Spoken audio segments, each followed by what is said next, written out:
Welcome back to InfoNews Media TV, bringing you the latest headlines from Denmark and around the world. Today's top story, a Danish citizenship case that's stirring debate over fairness and bureaucracy. Did you know you can lose your chance at Danish citizenship for a speeding ticket? Under Danish rules, even one serious traffic fine can block your passport application. Recently, a person was denied citizenship just for speeding. Now, Foreign Minister Lars Løkke Rasmussen says that's too strict. He wants to raise the limit for when fines impact your citizenship. After 24 years in Denmark, Tim Griggs has been denied Danish citizenship. Tim Griggs, a resident of Vejle, has been denied Danish citizenship. And the reason might surprise you. A few years ago, Griggs received a speeding ticket worth 3,000 kroner. That single offense has now cost him his chance at becoming a Danish citizen. Due to strict naturalization laws, even minor offenses can lead to rejection. And now, Griggs must wait 4.5 years before he's even allowed to apply again. The case has sparked new political debate. The moderates, one of Denmark's ruling parties, are calling for a reassessment of the citizenship rules. Mohamed Rona, the party's political spokesperson and a member of Parliament's Citizenship Committee, had this to say: "I completely understand why Tim and his wife are upset. It's unfortunate that the rules are so rigid. The moderates aren't against strict rules, but we are against silly rules. That's why we want to take the initiative and have the three governing parties review the agreement again." This isn't just about one man. Critics argue that the system punishes people too harshly for small mistakes.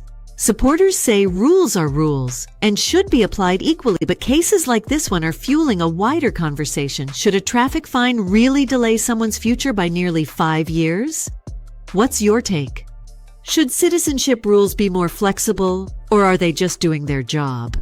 The party's leader, Lars Løkke Rasmussen, has also previously supported softening the rules in cases like this. As it stands, Tim Griggs now faces a waiting period of 4.5 years before he can apply for citizenship again. For some, this is a sign of how unforgiving the system has become. For others, it's a matter of following the law, no exceptions. This situation is the result of increasingly strict rules. Most recently, in 2021, the limit was set at a 3,000 kroner fine. A few years ago, Lars Løkke suggested raising that limit to 5,000 kroner. For someone in Tim's position, there are two options: either wait out the waiting period before applying again, or try to get a committee member to reopen the case, says Mohamed Rona.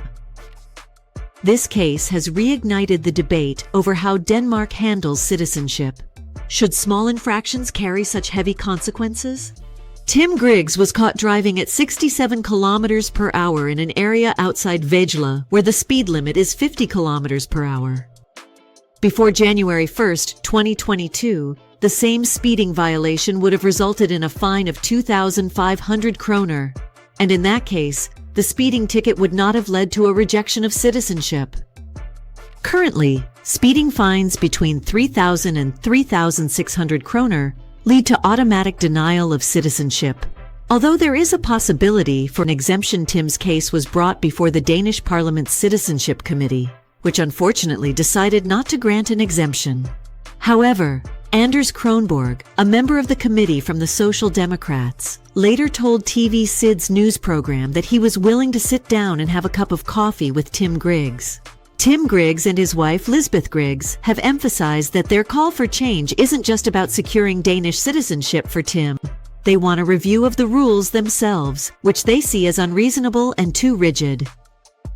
Mohamed Rona believes the government parties should look beyond just speeding fines and waiting periods when reviewing the citizenship rules.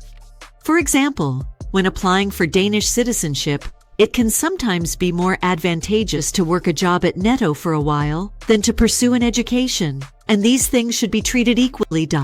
There may also be other areas where we need to tighten the rules, but it would be healthy to review all the regulations again, he says. We'd love to hear your thoughts. Should the rules be more flexible, or do they help protect Danish values? Let us know in the comments, and don't forget to like, subscribe, and hit the bell for more stories like this. Thanks for watching, your channel name, and we'll see you next time.